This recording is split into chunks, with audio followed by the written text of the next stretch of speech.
আচ্ছা, আমরা এখন যে জিনিসটা দেখাচ্ছি যে আমরা বিভিন্ন আর্কিটেক্ট কিংবা ইঞ্জিনিয়াররা ইকোলজিক্যাল বাড়ির ডিজাইন বা বাড়ি করার জন্য অনেক সময় ইকো ম্যাটেরিয়ালগুলি যেন খুব দ্রুত পায় এবং তাদের ডিজাইনে যেন ইকো ম্যাটেরিয়ালগুলি নিয়ে আসতে পারে, এজন্য আমরা তাদেরকে ইকো ম্যাটেরিয়াল এবং সার্ভিসটা দিব। এখানে ইকো ম্যাটেরিয়াল দিব, সাথে ইকো ম্যাটেরিয়ালগুলোকে তারা যেন অ্যাপ্লিকেশন করতে পারে, এজন্য বিল্ডিংয়ের যে হেল্পটা, যে লেবার কিংবা স্কিল ওয়ার্কার, এদেরকে আমরা দিব। আমরা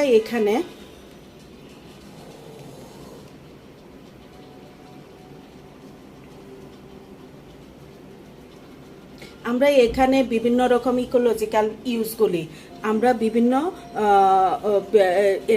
ডেভেলপার বা বিভিন্ন বিল্ডার্স এদেরকে আমরা এখানে প্রমোট করতে চাচ্ছি। ওরা যেন এই প্রোডাক্টগুলোকে আমাদের কাছ থেকে নিয়ে ওরা ইজিলি স্বাচ্ছন্দ্যে তাদের ডিজাইনের মধ্যে অ্যাপ্লাই করতে পারে। এখানে আমাদের দেশে 80%ই হচ্ছে মানুষ গ্রামের বাসা বাড়ি, এবং আমাদের দেখা যাচ্ছে আগে অভিজাত ফ্যামিলিগুলি গ্রামে থাকতো এবং তারা সুন্দর ফার্ম হাউস করে একটা করতো, ওইভাবে বসবাস করতো। কিন্তু এখন অভিজাতরা শহরে আছে, কিন্তু খুব দ্রুতই অভিজাত ফ্যামিলি বা বড় বড় ব্যবসায়ীরা গ্রামের দিকে রওনা হচ্ছে। এটা আমরা কোভিডের সময় দেখতে পেয়েছি। আমরা কোভিডের সময় কি দেখতে পেয়েছি? আমরা কোভিডের সময় দেখতে পেয়েছি যে বিভিন্ন গ্রামে যাদের বড় বড় বাড়ি আছে ওখান থেকে বসে তারা অনলাইনে এডুকেশন নিয়েছে, অনলাইনে পড়ালেখা করেছে।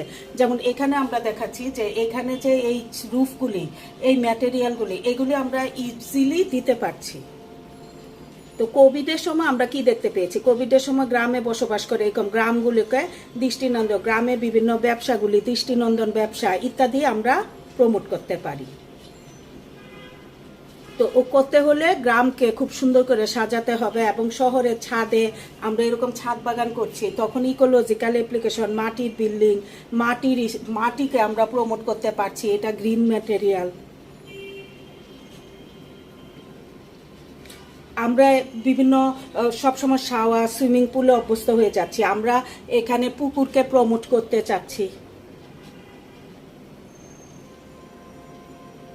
আমরা মাটির স্ট্রাকচার, মাটির ছাদ, এগুলো যে সুন্দর করে দৃষ্টিনন্দন হতে পারে, ইকোলজিক্যাল ম্যাটেরিয়াল। একজন চাইলেও ডিজাইন করতে যে আমি একটা মাটির 3 তলা বানাবো, 2 তলা বানাবো, 5 তলা বানাবো, কিভাবে? আমরা তখন তাকে ওই ম্যাটেরিয়ালটা দিয়ে তাকে